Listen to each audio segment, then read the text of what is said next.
Is this thing on? Let me just get her set up there for you, detective. And go for it. We're in.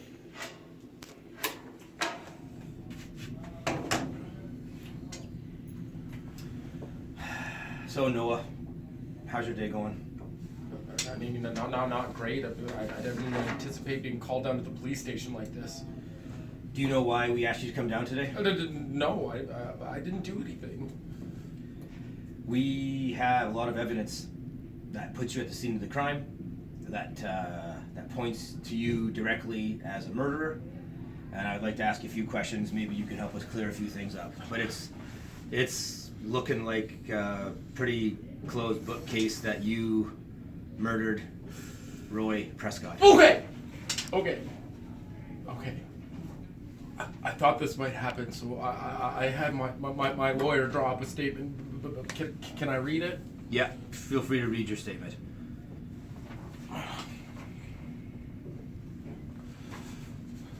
I went to the party with no criminal intent. I want that to be clear. It was Johnny who slipped me the note. I was feeling desperate. Then I noticed Roy and Linda slip out into the stairwell, and I was intrigued. I'd never heard of Linda before, but perhaps it was he was two-timing, and I could have blackmailed him. But I knew he'd come into money, and as you know, I've been struggling with that. I was surprised to overhear about Roy's success with nanotech, but instantly saw for the opportunity that it was his idea of using nanobots to clean up oil spills was genius. So I discreetly went into the office, hoping to find the folder that laid out his research and steal it. Only I was caught by Linda, who ended up taking it from under my nose. I grabbed a glass paperweight on Roy's desk, and I only intended to knock her out and take the folder, but I lost her. She ran away. So I left the party early, hoping to confront Roy about his cutting me in onto his money making plan, and I parked illegally by the corner to save some time, but because there was no parking.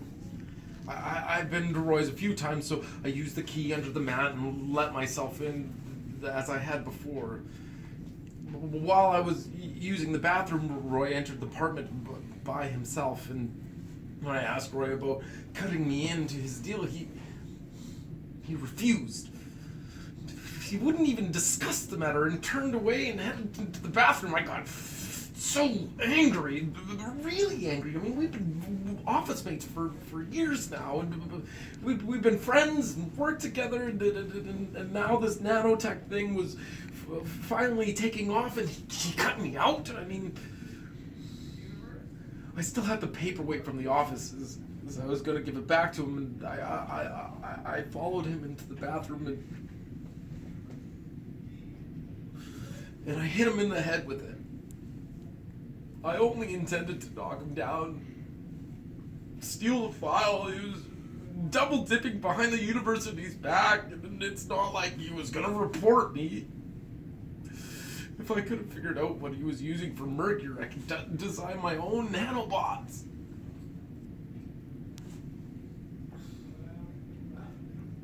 He fell hard, straight onto the floor, crashing his head onto the ground when he fell. I kept saying it over and over again. I was a bit panicky. I searched him quickly and pulled the folder out from underneath him, and then I couldn't see any sign of him breathing, and I thought, oh my God, what have I done? What have I done? There was blood. So much blood. The blood-stained paperweight just fell from my hand and landed in the pooling blood. I also dropped the death threat from Ronnie because I wanted to throw some suspicion away from me. I didn't know that Ronnie was also invited.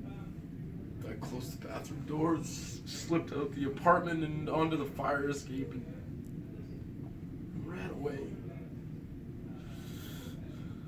I'm so sorry, Roy. Detective, we got a bit of an issue here. Can you come out here for a sec?